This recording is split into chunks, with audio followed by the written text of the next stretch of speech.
Well, welcome everybody. Thank you for joining us today for this virtual event, the Ask the Arborist about winter tree care.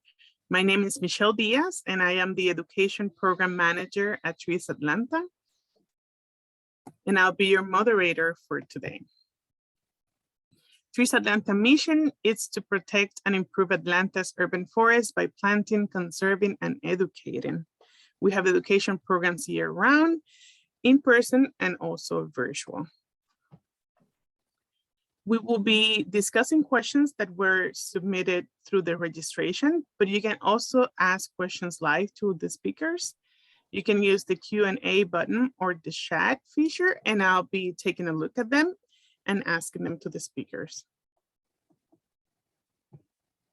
After this presentation, you'll be receiving a survey. Please let us know if this format works for you.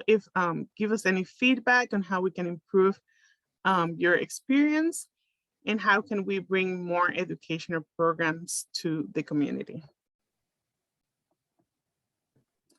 And to learn more about upcoming programs, visit our website, treesatlanta.org, and follow us on social media. Our arborists invited today are Stephen Johnston from Bartlett Tree Experts and Greg Levine from Trees Atlanta. Welcome and thank you for being here today. Thanks, Michelle. Thanks for having me. So we're going to be talking about winter tree care. Anything you'd like to tell us to start the conversation? Sure. Winter is my favorite time of year to evaluate trees. I happen to be in South Florida today, so the trees are in full leaf. But in Atlanta, where I normally live and spend most of my time, the trees fall off in the wintertime. So it gives us a great opportunity to inspect the trees and evaluate their structure and see if there are any large dead limbs, any broken limbs, any decayed limbs, and look the tree over from top to bottom without the impediment of the leaves.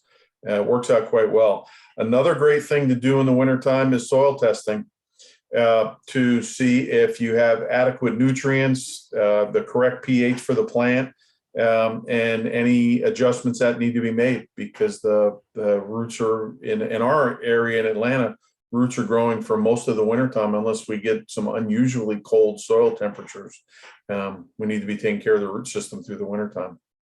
If you have evergreens, we also we recommend irrigation, because we had a very wet spring and very wet summer in Atlanta this year. But then the water turned off and it got really, really dry. I was actually working in my garden before last week's rain, and the soil was pretty well bone dry in the top 6 inches. So if you're dealing with evergreens, it's a good idea to keep them irrigated even in the wintertime. So those are just basics. That's great. Great introduction. And Greg, what is Trees Atlanta doing during the winter time? Well, of course, it's a great time to plant, but since this is Ask the Arborist, I think there's some things you can do for your trees. Obviously, mulching. It's good. Winter is a great time to get the get a little exercise, the wood chips out there, 2 to 3 inches around the critical root zone. And that critical root zone typically stays a foot for every inch caliper of a tree. But newly planted trees, it's just 2 feet of mulch around the tree and 2 inches thick. It's a good thing to do. Also, if you're planting trees in the winter, I think it's important for people to remember to find that root and the root and trunk collar. We see this a lot at nurseries where trees are planted too deeply in the pot or in a root ball. And you want to make sure that that's slightly above the hole, and you don't want to dump mulch around the trunk and trunk root flare, whatever terminology you want to use for it. You don't want the mulch piled up around the trunk. I was just actually out yesterday and looking at some of our trees we've planted in the past. specifically ginkgo trees, and the root ball, when they did the root ball, they had piled dirt around the trunk. And I know, Stephen, what you might think we should do, but they basically are too low, and trees are too low are going to always be suffering. And I kind of excavated as much as I could. So it's really important to plant your trees at the right level and not over mulch them around the trunk. The mulch, by the way, obviously free shredded wood from your favorite arborist company, maybe Bartlett, is a good mulch, but also you can use your leaves. Some people don't like the way they look and will take the lawnmower over them and run them through the lawnmower to get a finer look. There's no really need to get rid of your leaves. If you've got a big enough yard, you can actually leave your leaves and use them as your mulch. I agree 100%. The only panacea for tree care is mulch. I applaud what Greg just said. You can buy mulch all the time, but it's usually ground up wood. But the wood chips that arborists like myself generate has wood, bark, twigs, and leaves, depending upon the time of year. So there's kind of a broad spectrum of points of decomposition. The wood takes the longest. The leaves start right away. The twigs come after that, and then the bark. So you've always got some organic matter working its way into the soil. I get this question all the time: should I put green mulch down around my trees? It's not a great idea, but if that's the only time you have to do it, don't worry about it. Put it down. It may draw some nitrogen out of the soil, but as it decays, it puts it right back in and then some. So it's a very short-term issue for a long-term gain. And to also what Greg said about potentially girdling roots, I didn't plant the trees at my house. I inherited them when I bought my house, and some of them were planted too deeply. And just in the past couple of weeks, I was using an air tool to clear around the bases of those trees, and I found lots of girdling roots. So that's another practice that should be done at this time of year. If you have trees that you didn't necessarily plant, and they may be a little too deep, or they may have been over mulched over time, inspect the base of the tree for those roots. And I found some that were about this big around some of my pecan trees, which is a little frustrating. But I cut them and they'll be fine in the springtime, and no more girdling. Great. And then, so let's jump into the questions that the people have submitted through the registration. The first question is, I bought and planted trees in the Trees Atlanta tree sale. Anything I should be doing over the winter? Well, first off, what kind of trees? What species of tree? Because that, if they're evergreen or deciduous, that would kind of lead us to what we need to do with them. I don't know who asked that question. The person who asked the question is here. Maybe can give us more details, or maybe we can go over like, oh, we have from the chat, they are deciduous trees.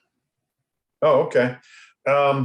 I would do what Greg already said. Is I'm assuming they're small saplings. I would spread 2 to 3 inches of mulch around them to cut down on competition, moderate the soil temperature, cut down on weeds, and start to add organic matter into the soil, and then just watch them grow. If they're deciduous, they don't need a lot of water. If there's moisture in the soil, you don't have to worry about it. They'll grow roots all winter long. They're kind of, it's a good time for them to take a rest right now, except for the root growth. If like I said before, if they were evergreens, they may need irrigation if we don't get enough natural rainfall. I don't really have anything to add to that. I think really what you need to pay attention to is when it starts getting hot and dry. Even starting in April, May, you might need to start watering your trees for a couple of years. It'll do better. They may survive without watering them at all, but it certainly wouldn't hurt to go ahead and start watering, say, in May, every couple of weeks, or every, 7 to 10 days, depending on how big of a tree. And to Stephen's point, how dry a soil you have, or how wet a soil, or, drainage and everything else like that. But water and mulch are going to be the key, mulch for now and water in the spring and summer. Yep. Planting it right, of course, is the number one. Planting it correctly, which we're not going to, people have questions about planting correctly. We're certainly happy to answer that. So the person is following up in the chat. So as long as we get adequate rainfall over the winter, don't worry about watering. It's a little bit of location dependent. If it's on a slope, it may drain faster than other areas. If it's in a low area, it may not drain at all. That'll be a problem. I get the question almost every day. How much do I water? Plants need an inch of water a week. Well, how much is that? Well, you put out a tuna fish can. If it fills up with an inch of water every week, you got enough water. After that, use your hand. The best way to know is to dig around in the base of a tree or in the soil. And if you pick up a clump of soil and it kind of holds together, you've got adequate moisture. If it starts to fall apart or turns into a ball of clay, you've got too much water, or I'm sorry, you don't have enough water if it falls apart. If it turns into a ball of clay, you've got way too much water and you got to work on some drainage. Now, the best way is with your hand to feel it as to what adequate moisture is. After, I know at my house last week, I got 3/4 of an inch of rain. I monitor it like a madman. That's enough for now. And we're expecting a little bit more this weekend. So that should be okay, but feel it. Feel the soil. It'll tell you.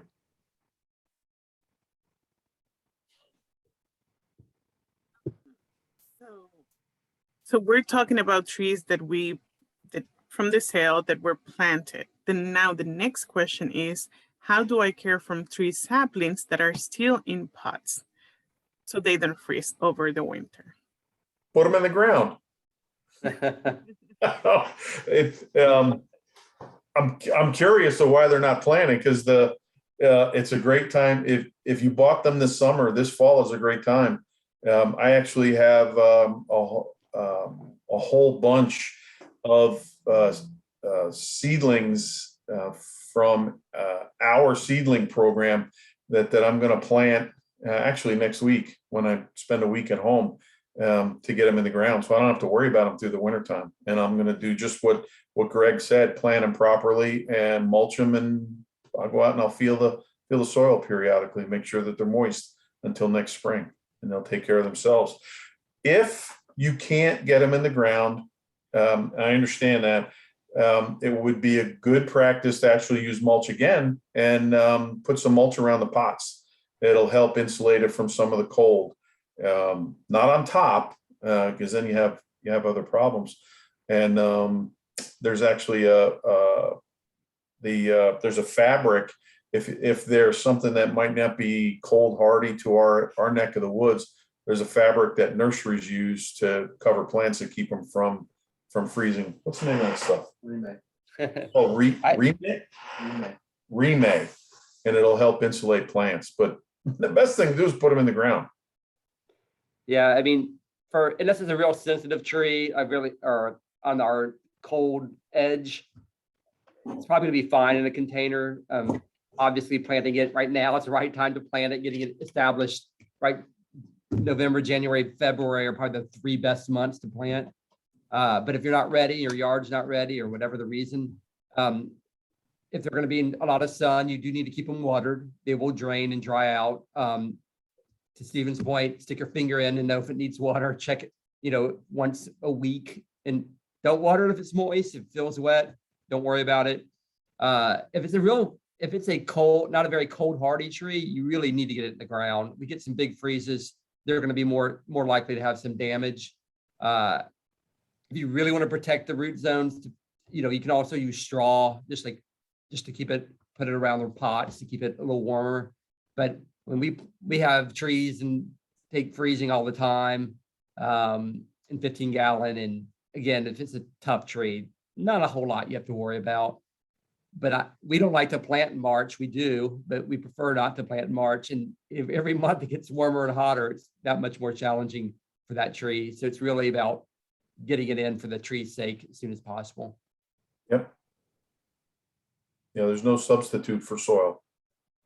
I saw a question about peonies. I'm an arborist. I deal with woody plants, but I'm also a gardener, and I have tons of peonies around my landscape. At this time of year, they're going to freeze to the ground.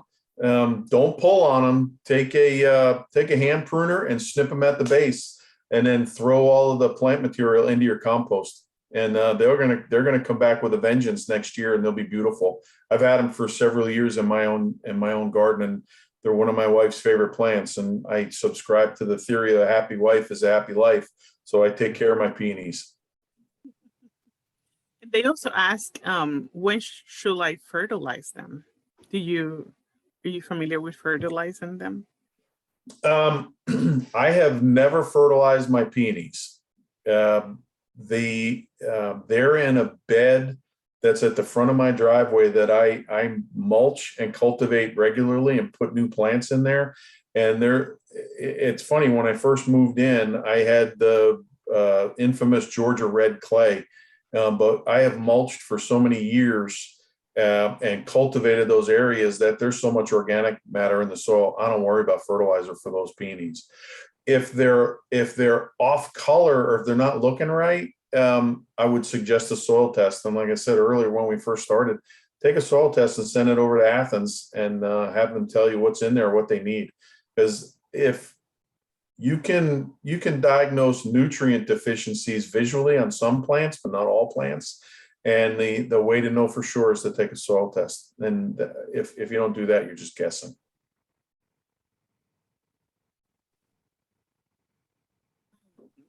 I do the same thing Stephen does. I mulch every year, or leave my leaves.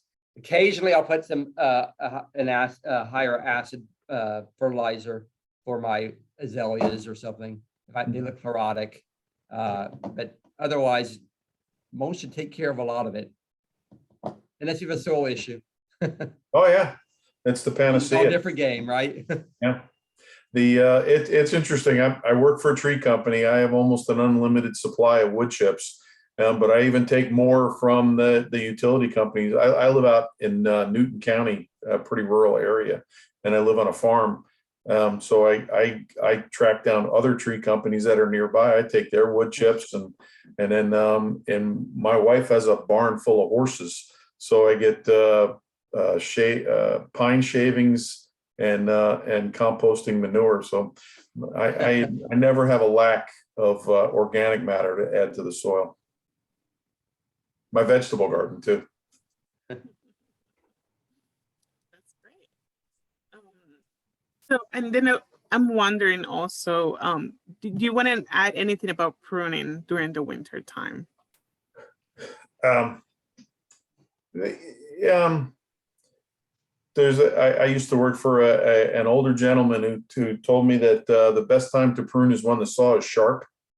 There's a little bit to that, but in my own personal opinion, the wintertime is the absolute best time to prune a tree for many, many reasons. I said earlier, you can see the structure, and most often if we're pruning young trees or I'll call them middle-aged trees, we're still trying to improve the structure or develop a structure for that tree to help it later on in life when we're all gone. And you can see that more easily in the wintertime. Pruning in the wintertime also reduces the stress because there's a lot less water needs in the cooler, moisture air than in the summertime. There are some species that should not be pruned during the growing season, especially the early growing season. In our areas of North Georgia, we deal with a tremendous amount of red maples. They should absolutely not be pruned in the springtime. And it's not just because you see sap flowing from the pruning cuts. There's research from the nursery industry that pruning in the latter part of the wintertime and in the springtime will actually draw ambrosia beetles to the trees and could end up killing the trees. Same thing with our flowering cherries. If you prune them in the springtime, you'll end up drawing peach tree and lesser peach tree borers to those trees, and you don't want to draw pest problems. Over in South Carolina, one of my offices is in Aiken. We deal with oak wilt in Aiken County, South Carolina. That we have to prune in the dormant season over there because of oak wilt and things like that. So there's the wintertime is best. You can do it in the summertime if need be, limb level elevations, building clearance, light clearance, kind of basic stuff. But if you're doing any kind of serious heavy pruning, like structural pruning, should be done in the wintertime. Yeah, from a tree standpoint, and smaller, younger trees, we also avoid spring pruning as much as possible because there is a lot of sap flowing. But to Stephen's point, everything it's a spring day and everybody's breeding, including fungus and insects. So you're making cuts at the worst time when everybody's looking for a meal right out of hibernation. So we try to avoid spring pruning completely. Winter, and we do summer pruning, obviously, because that's when the saws are extra sharp. But what we like to look for in the winter is a good leader, especially for your larger shade trees, and trying to work on that main leader and maybe doing some more minor branch reduction to help make some corrective selection for that main leader. One of the worst things you can have structurally are codominant stems, and it's pretty visual in the winter. What you can see a lot of the structural problems, including that. Yeah, codominant. Two people sharing the same stage. Kind of like us.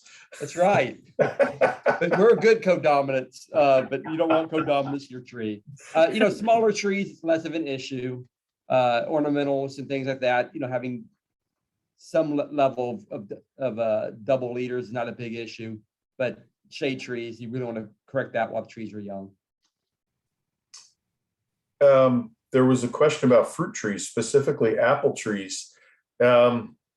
Most apple trees are pruned in the wintertime, and they get a lot of shoots because orchards or pomologists or orchardists, whatever you want to call them, they want a lot of shoots and a lot of growth because that's going to get a lot of flowers so that they can get more fruit.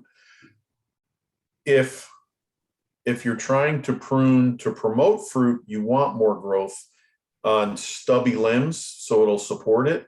If you want more of an ornamental tree, you would kind of do what Greg and I were talking about and improve the structure of the tree much more like a landscape tree. So it's pruning can increase shoot growth, but it all depends on what your goals are. And for arborists like Greg and me and a lot of the people that I work with, before you even think about pulling out a saw, the first thing you have to determine is the goal.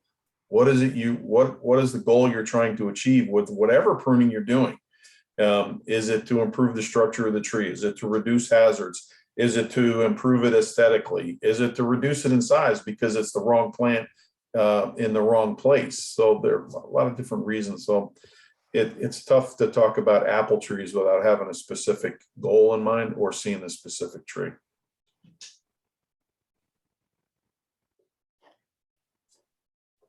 I hope that helps. Monica maybe want to give us some more information about her trees, her apple trees in the shed.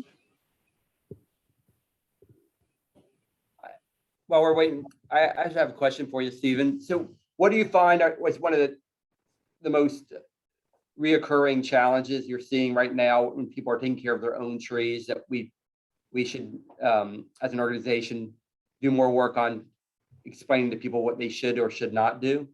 What do you think is to make one of a growing issue or an issue that's been around and still an issue? we've already touched on a few of them. I would say that the vast majority of problems that we deal with as arborists to care for people's trees were caused by people the day it was planted. It was planted too deep. It was planted in the wrong place. It's probably dead by now if it got overwatered. Irrigation is a big question mark for people because they love their trees to death. Like I said before, the easiest way to tell if a plant needs water, whether it's a peonies or an apple tree or an oak tree or an azalea, is use your hands and feel that soil. You stick your finger in there or dig in with your hands. We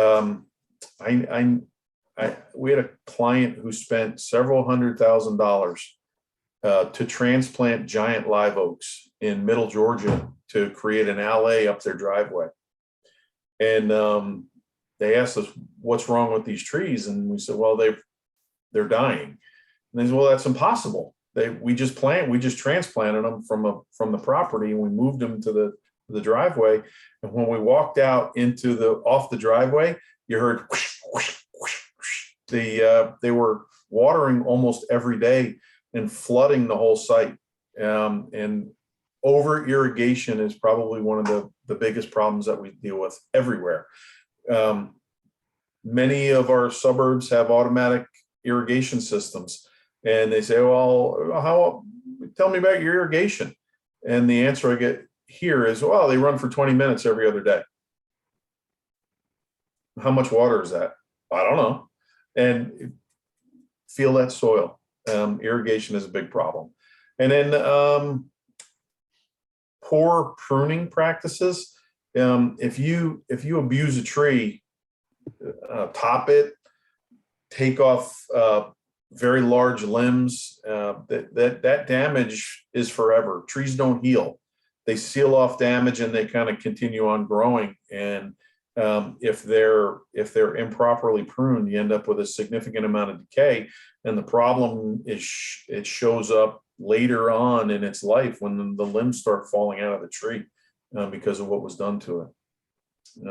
Interestingly enough, we've got you may or may not have discussed this earlier, but in other segments, but emerald ash borer has reached the Atlanta area, reached us a few years ago in reality. And there are ash trees around the Atlanta area are starting to crumble because they were infested 3 or 4 years ago, and now that they're just falling apart. And I bring that up because that's a man-made problem. It's another imported pest, like Asian longhorn beetles, the laurel wilt down on the coast, gypsy moth, woolly adelgid. All this stuff is brought here in shipping containers, or people bring it themselves, and then they move it around. The spotter and lanternfly, which has been a huge pest of trees in the Northeast, is now knocking on the doors of North Carolina. It's been identified in the counties that between Virginia and North Carolina on I-77, because people bring wood, they bring plant material, sometimes they hook onto the bumper of your car. And so spotted lantern fly is going to be in the Atlanta area before we know it. So we have to be on the lookout for stuff like that. And again, this is all man-made stuff. These are all man-made problems that we deal with. It's uplifting. Well, it's uplifting for you. Plenty of work ahead of you, Stephen. Yeah, and the point of that is, if you're going camping, use local firewood. Don't bring firewood from home. You could be moving stuff into the woods that you don't mean to. Or if you pick up wood out in the woods, leave it there. Don't bring it home. You could be moving stuff. The original infestation of Asian longhorn beetle was in Brooklyn, New York. Came off a boat of something that was delivered into Brooklyn.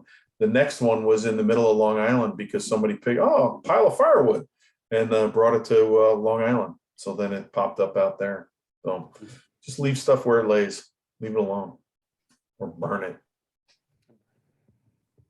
We definitely have a lot of work educating the community on these topics. Okay. Thank you for sharing that. Yeah. So we just got another question, and this is kind of like talking about pests, but in this case, pine trees. We have some huge pine trees that are dying. It seems to be spreading from tree to tree. Is it likely a pest problem? If it's moving from tree to tree to tree, it's highly likely that it could be one of 3 or 4 different pine beetles, either southern pine beetle, Ips beetle, turpentine beetle. They all affect different parts of a pine tree, but if you're seeing it moving successively through the property, it could be a beetle infestation. And it's interesting. Most of the time, beetles are associated with drought, but we have gone through extremely dry temperatures or extremely dry periods. We've gone through wet periods, and all of those stresses reduce the vigor of a tree, and it reduces its ability to actually push beetles out using sap, and you can end up having more and more problems. So it's possible what you described could be a beetle.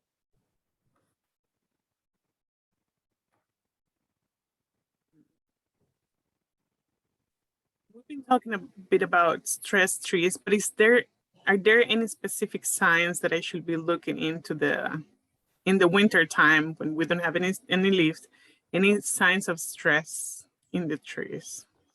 It's a little bit more difficult in the wintertime because you don't have the leaves to judge from. You don't have the obvious signs of a tree under stress through discoloration in the leaves, yellowing of leaves, and stuff like that. But in the wintertime, you can still see if limbs start to curl up like that, you've got some serious problems because they're starting to die from the tips inward. So keep an eye out. Most tree limbs are supposed to be spread out and relatively straight, but if they start to curve like that, you've got some problems. And they should be looked at by a certified arborist. Also, like I said earlier, in the wintertime, you should be looking for any kind of cavities, any kind of decay conchs at the base, any conchs, like mushrooms is what I'm saying, up in the canopy of the tree, because they're easy to see. Some of them are bright orange and things like that. So they're really obvious to see in the fall and the wintertime. Those are all the things to keep an eye out for. You've got woodpeckers too. You've got a lot of woodpeckers around. You probably have some insects in your tree and should be checked. And now we're getting closer to the holidays, right? And we see a lot of Christmas lights on the trees. Do you have any thoughts, any comments on like putting Christmas lights on trees? Does it damage the tree at all? There are a couple different schools of thoughts, but basically, don't leave them on. You want? I have a neighbor who has a bunch of red maples, and they put Christmas lights every year. It is absolutely beautiful. I love it. But he takes them down after New Year's. They come out of the tree, and the tree grows. If you leave them on there, they're going to act like a whole bunch of nooses. As that tree starts to grow in diameter, those wires get tighter and tighter and tighter, and they'll cause significant damage to the tree. In general, they don't bother. Christmas lights don't bother trees. There was some research recently on modern LED, like very, very bright lights actually causing stress onto trees. And it was proven through some university research. I can't remember where it was, but those are really high end, very, very bright lights, like security lights and things like that. But Christmas lights are no problem whatsoever. Just take them down. Definitely take them down. Yep.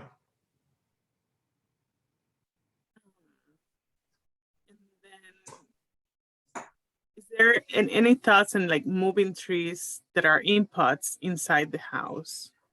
Or There's no need to- Go ahead, Greg. No, I think there's no need to do it unless it's a not the most cold hardy tree, and then you get a deep freeze. You might decide to bring it in overnight, but trees that should be outside should be outside.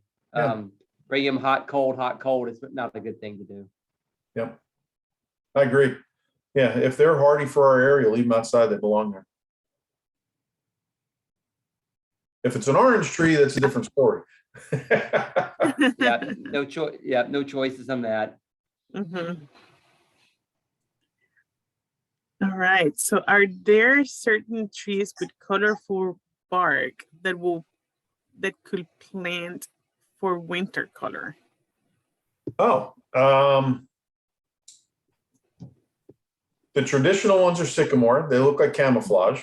There are some issues with American sycamore with some fungal problems. So I would actually recommend a London plane. Another similar tree with exfoliating bark like that are Chinese elms. There's some issues with Chinese elms with their seeding, and they can become problems elsewhere. But some of our crepe myrtles, especially the ones named after Native Americans like Natchez and things like that, they have an exfoliating bark with different colors on it. That's absolutely beautiful in the wintertime.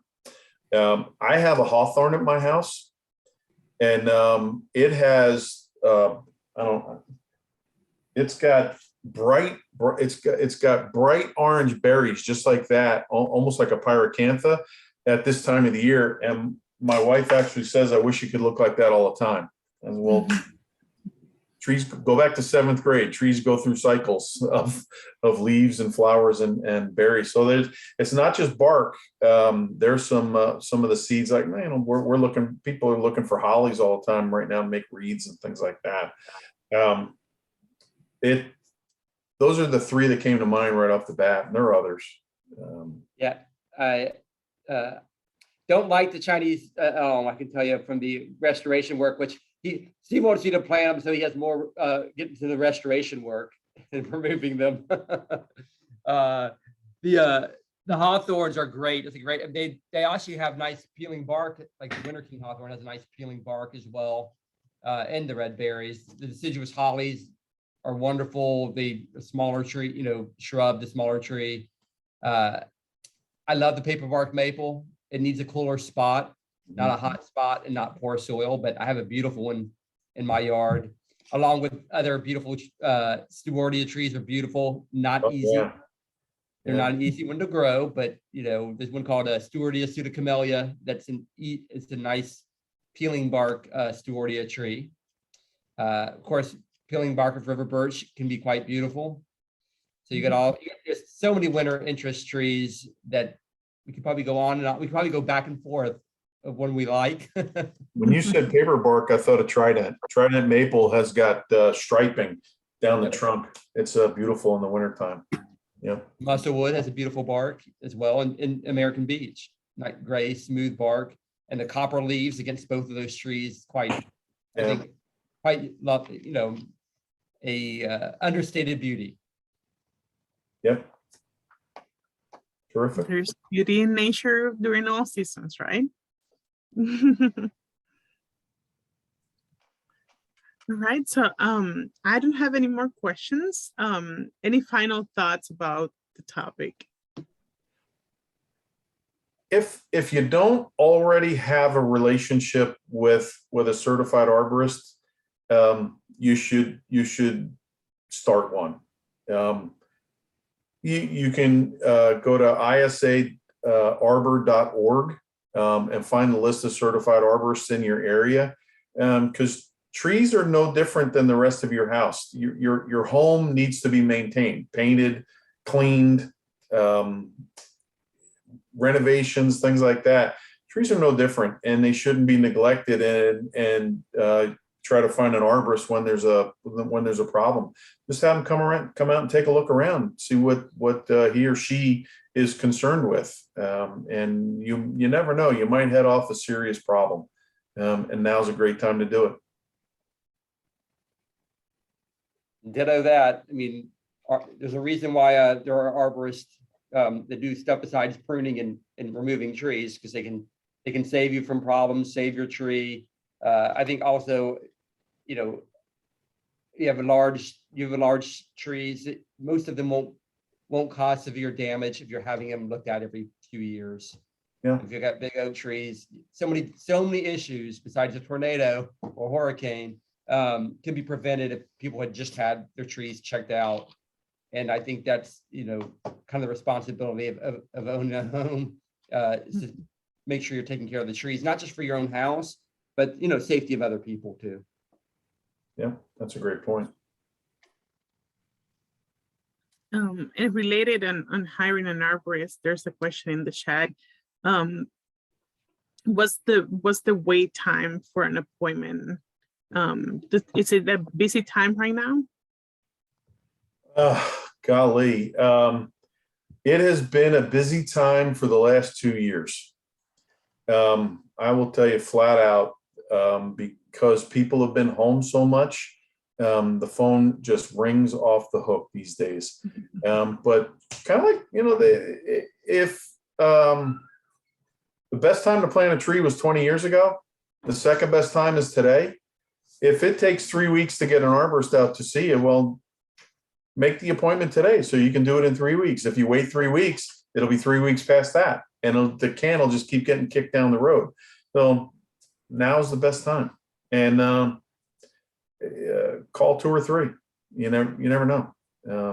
Jonathan, how long is it going to take you to get an appointment today? About a week. Yeah. I happen to be in Fort Lauderdale today, and Jonathan is scheduled out about a week. Doesn't help. Make sure That doesn't help us in Atlanta, but Yeah. that's just one example I have over my shoulder. And it just remind people that they need to be certified arborists, or at least have certified arborists in the company. There's too many tree companies out there that don't have certified people, and they can do major damage. I was just sending an email to somebody regarding, it was a school, and whoever they were using flush cut every tree on their side and raised up the branches like 60% on the trunks. It was just a mess. You can't fix it. You can't fix a mistake like that. So sticking with certified arborists is always, if you want your trees to do well and be safe, make sure that you have a certified arborist. Very good. Well, thank you both for sharing your knowledge with us today. And thank you for everybody attending this class. We definitely learned a lot from our guest arborist. So thank you and have a great day. Rest of the day. Have a great Thanks. holiday, everybody. Appreciate it. Thank you, Stephen. Thanks, Michelle. Bye-bye. Bye. Bye.